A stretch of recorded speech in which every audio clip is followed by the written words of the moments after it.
তারেক রহমান ক্ষমতায় থাকবে না, পতন শুরু হয়ে গিয়েছে। ক্ষমতায় বসেছ, গ্যাস দিতে হবে, বিদ্যুৎ দিতে হবে, সিন্ডিকেট চলবে না, কোনো পণ্যের দাম বাড়ানো যাবে না। যদি না দিতে পারো ক্ষমতা থেকে চলে যান, আমরা ক্ষমতা চালাইতে পারবো ইনশাআল্লাহ।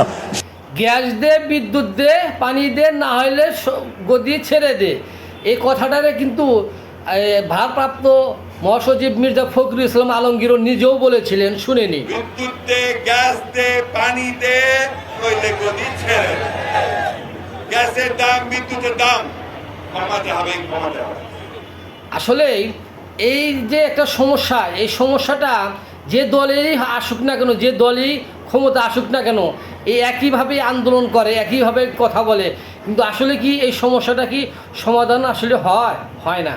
আসলে এই সমস্যাটা সমাধান করতে হলে না করতে পারলে আমাদের সাধারণ জনগণ যে গ্যাস, বিদ্যুৎ যে চাহিদা, এটা মেটানো বড়ই কষ্টকর হয়ে যায়। তারপরেও কি সমস্যাটা কি সমাধান হয়? সমস্যাটা কিন্তু থেকেই থাকে।